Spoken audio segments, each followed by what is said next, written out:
mother whose son was in an accident with holes in his underwear. I was pretty good once, wasn't I? I'd forgotten how long it takes to get your lip back in shape. I'd forgotten the four of us. This program is funded by the Minnesota Arts and Cultural Heritage Fund, with money from the vote of the people of Minnesota on November 4th, 2008, and by the members of Prairie Public.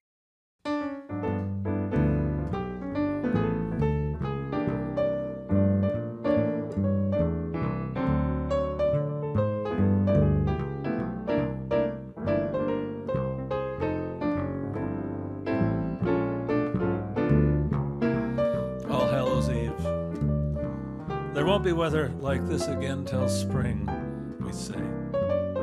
Dozen mowers roaring through the neighborhood. It's autumn's last nice day. Now, like all who've been condemned, we meekly wait for tomorrow's icy plunge to winter, here at last. How we love it. What else is there is interesting to talk about? Even those of us who'll get away to someplace warm will check the Weather Channel every day for news of home. Something we'll be able to share and gloat about. Cold fronts due tomorrow, bristling with wind, a threat of rain and even snow.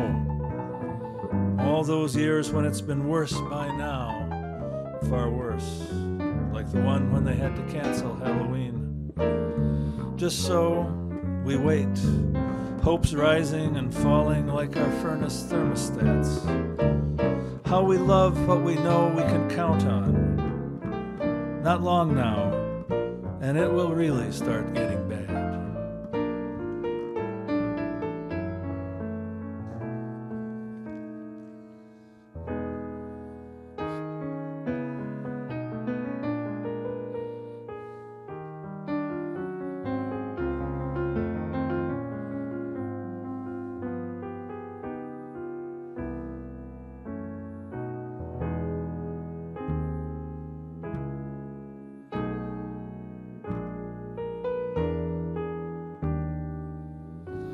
Heartland.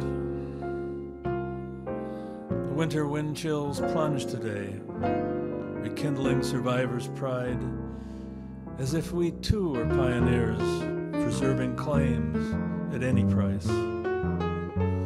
Prairie grass and clouds are what we have instead of postcard scenery. The land, like us, is hard to read, rewarding only patient eyes. We've learned to count on better days to come. The ones we know won't last.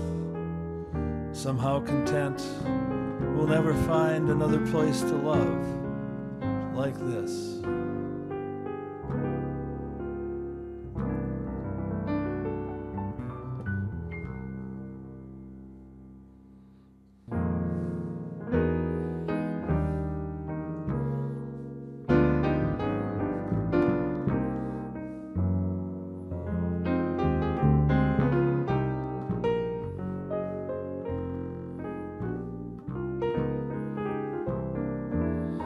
Holes in his underwear. For God's sake, his mother always told him, never go out with holes in your underwear. What if you were in an accident? She was a good and dutiful mother and could be proud he was always equipped with the best fruit of the loom, spotless, bleached, even starched. But then he went off to college and began to forget everything she had labored so long to teach him. And one day he was in a terrible car wreck. When the surgeons gathered in the emergency room, they were amazed to find that not only was his underwear in shreds, he hadn't washed behind his ears or brushed his teeth. This would be a case for the medical journals. His poor mother was bereft. How could she face the rest of her life with the knowledge she'd failed him so miserably? It was right there in the AP press release. Her name, the mother whose son was in an accident with holes in his underwear.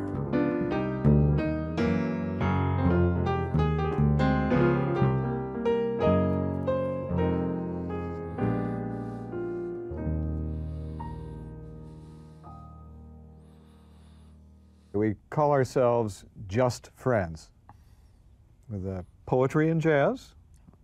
Sometimes it's jazz and poetry. It depends on the night. Depends on who types up the... Anyway, I'm Dave Ferreira, and you are? I'm Mark Mins. And I'm Bill Law. And you're the poet. I'm the poet. What do you do? Well, I'm the bass player. Okay. I have the best job in the whole group, because I just get to come along for the ride. About 1 million years ago, when we started playing our occasional gigs, had the opportunity to hear Mark's poetry for the first time, and have become a Mark's poetry junkie. Well, I become a junkie of jazz with these two guys. So. Well, what's fun about it, first of all, it's very approachable poetry. It's about real life stuff. Well, and then Mark has a real love for jazz and is a jazz aficionado. And I found in reading your poems and listening to your poems that they were very musical, very lyrical, very rhythmic. So that was the fun part. One thing you were talking about, accessibility, I think that's really important in poems, because a lot of people are really afraid of poems. Yeah. And it's usually because they don't really know what poems are, or because they've had, bad experiences. And I guess that's what I think most poets are trying to do, is find a level of accessibility that we're not going to try to be obscure on purpose. Some do, but... Some do with music, too. Yeah. Well, the variety, It's true. I hadn't thought of that. We're working, you mentioned the blues, and so we've done, the blues, and then there's kind of the humor, and then there's the growing pains, and maybe family incidents, and the one dealing with loss of memory and so on. It gets very deep. My original favorite piece was Sleeping In. Oh, and Sleeping at Till the Noon, time, yeah. at the time we were starting to do that, my kids were sort of going through that stage, and I think you can hear the sounds and smell the sounds of summer and cut lawns and hear the sounds of dogs barking and people working, and your son or daughter who you can't get out of bed for the life of you. And it's so, even remembering back further when you were that character. Yes. Yes. Yeah. You were that character, and just the immediacy of all the sounds and smells. Yeah, that one really lit it up for me. That was really a beauty. Great. Yeah.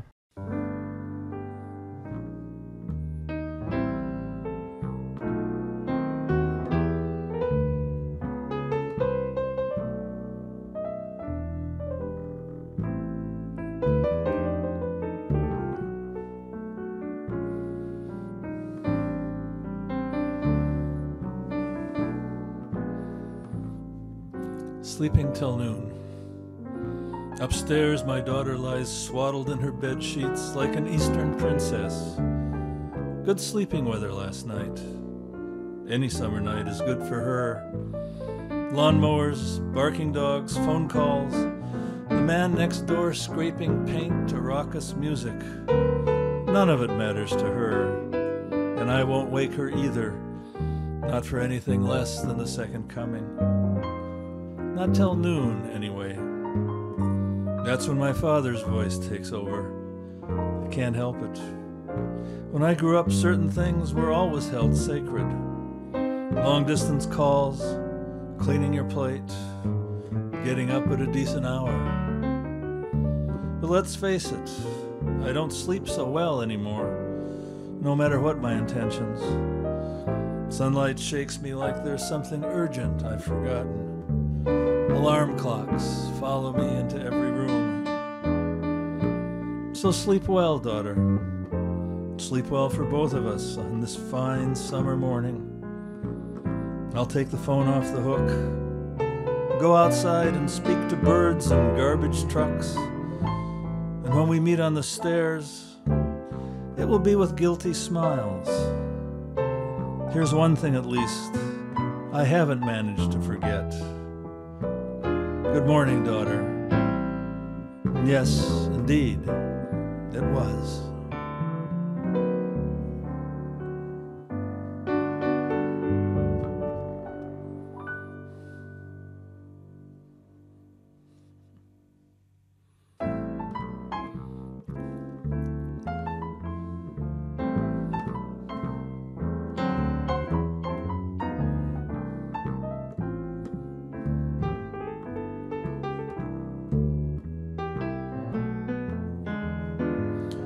Brother Blues, this is for James L. White. These are the messages for today. Bills to pay and promises. A phone call just to say you're dying. Whatever it is, we're too old to call temporary anymore. Listen to the ways our bodies fail us, surely as wallpaper peels or faucets drip. You've gone out and bought a sensible warm hat and look just like the paper boy you once were. But each door on your route hides another bad account. The ones who never pay, the ones who say, it's not so rough, could be worse. So what shall we call it today? An old jazz tune from some dim honky-tonk? Let's call it that.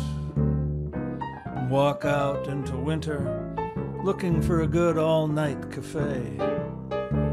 And eat too much again, and wish we still could smoke cigarettes. A crowd of wanderers is fine tonight. The old white beard in filthy gabardine who dusts his seat until the napkin frays. The gray man in the crazy wig who's tired man tired. The streets move by us offering light. A little wine, imported beer, a little Jesus for your soul, soul, soul. Whatever you need, they almost have it here. Till it's time to say goodbye and go back home and wonder how it got so late and think about what pills to take. Perhaps a letter home to say the weather's getting worse. And then it starts again. The message for today is broken mufflers cruising every street. So turn up the radio a bit. An old piano tune you've heard someplace before. You close your eyes and hum along, and the faucet drips, and the snow comes down, just as you hoped it would.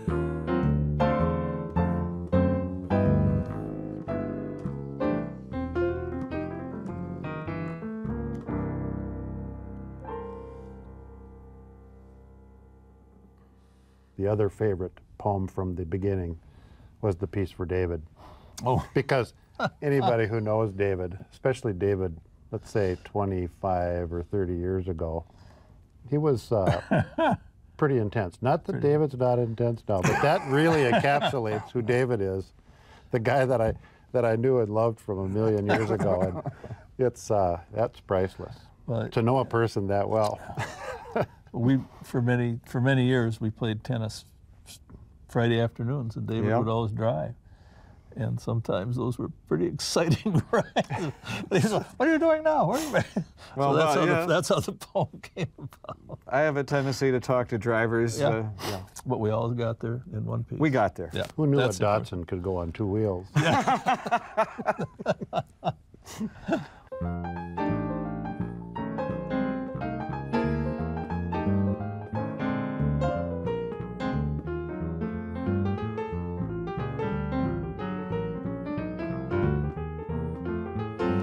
Blues for David.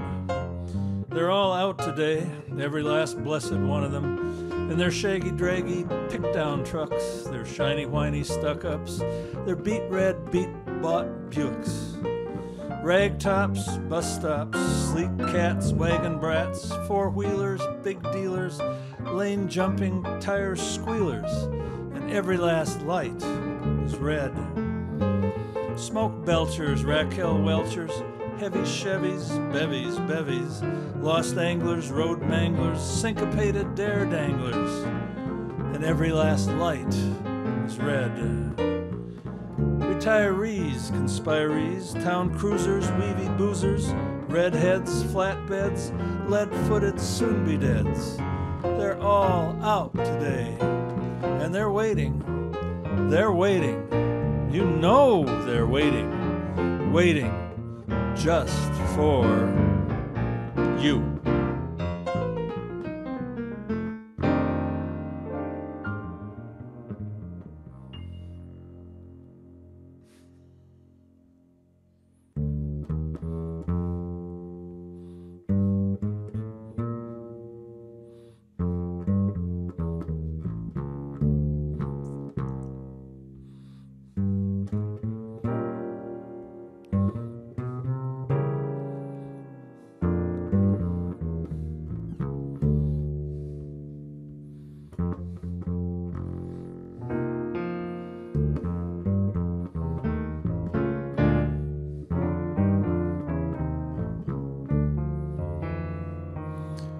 blues in B-flat.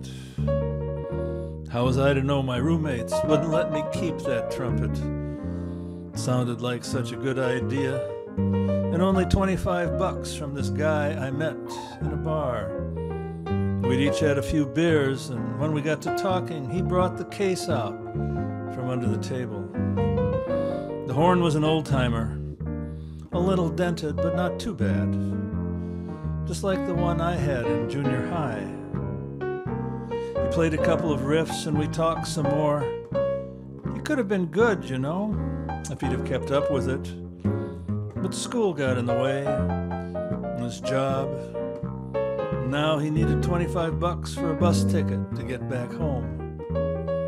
Wouldn't it be a kick for me to play again? I was pretty good once, wasn't I? I'd forgotten how long it takes to get your lip back in shape.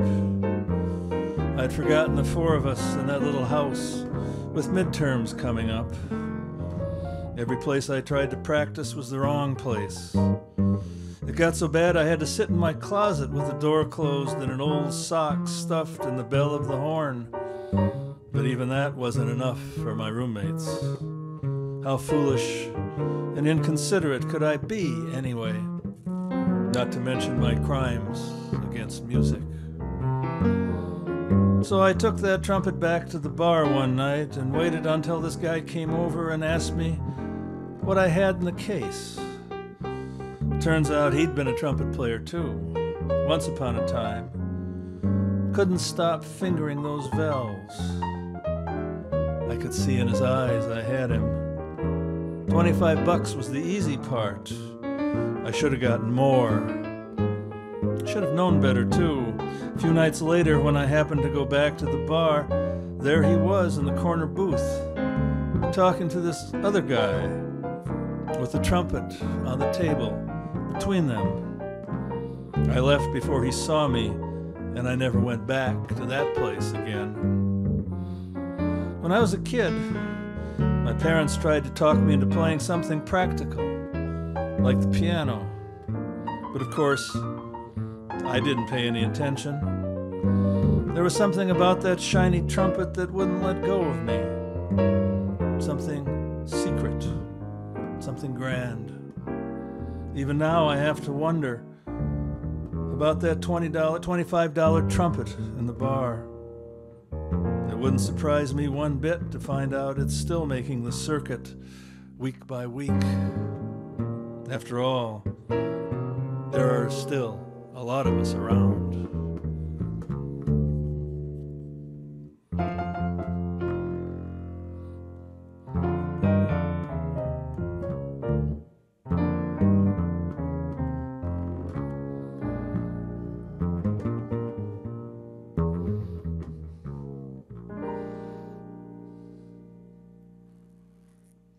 There was always a student that, in poetry courses that said, our song lyrics, poems. And I think generally no, but I mean there's some, if they can stand by themselves. But I think that was the big, I tried writing song lyrics, and I'm terrible at it.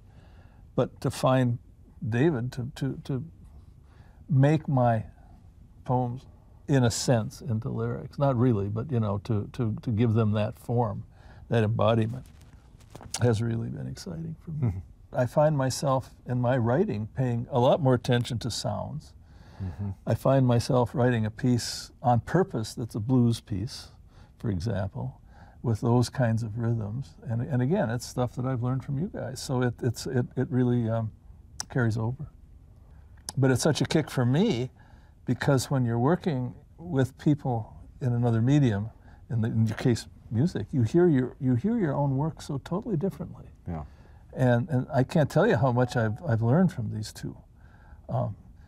Being someone who wishes he could be a musician but never could, what a kick it is for me. That's that $25 trumpet, That's right? that $25 trumpet that I probably should have kept. Yeah, well.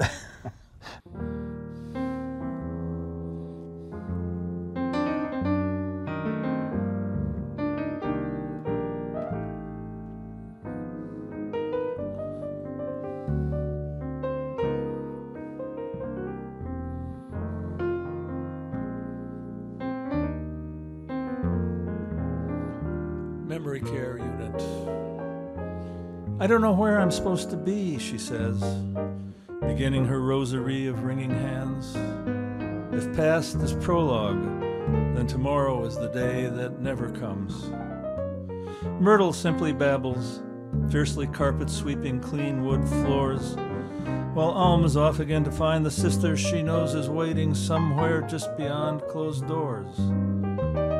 Jean's the cheerful one, proud to remember piano tunes across the years, but not the face she talked to last. Where are you from? She asks, and then replies, that's good, to every answer. Enter here a world of women, alone so long they gather round each other, transfixed by the flicker of something almost familiar, as if whispers alone can hold them up. Where am I supposed to be, she asks, trusting me for any answer. I take her hand and we recite those necessary names again. Mother, son, right here, right now, and always.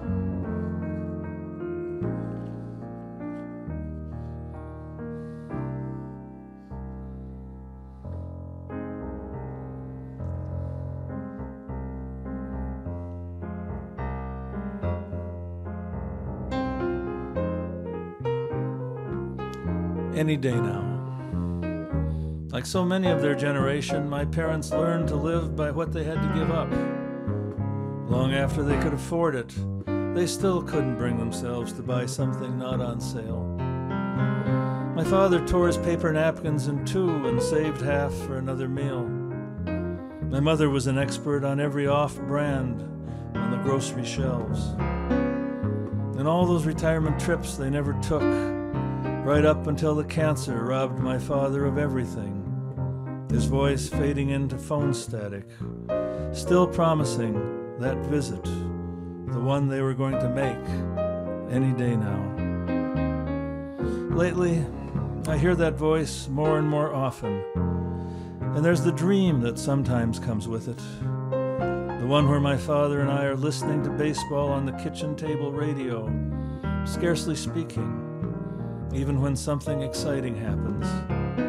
But that's all right, not because it's free, but because there's always the chance we'll say something important to each other. How I wish we understood that, both of us back then, saving our pennies and somehow squandering all the rest.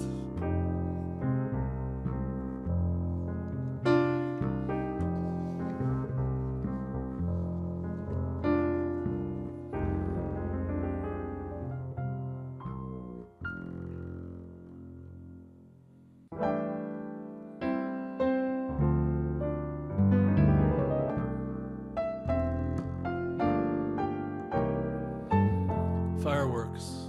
A week before the 4th, and they're popping all over the neighborhood. The little ones are all that are legal now. The ones we used to call ladyfingers. The ones we wouldn't be caught dead with. You'll put an eye out, my grandmother said every day. She was certain of it. I hated to disappoint her, but that's what I did best. Blowing her jar lids 30 feet in the air, blowing up my model planes, vegetables from the garden, dolls and toy cars, grasshoppers, garter snakes. Your cousin lost his finger, Grandma said, but I knew that was from a blasting cap, not a firecracker. My cousin told me he couldn't figure out what it was, so he thought he'd take it apart, and then it went off, and he was sitting there staring at the place his finger used to be. I used to dream about missing eyes or fingers, that legion of wounded boys who didn't listen to their grandmothers. Even now I have that dream sometimes. There must be a lot of us who do. Tell me, Grandma says, what are you going to do when you've spent all your money on fireworks? What are you going to do when when you've blown everything up.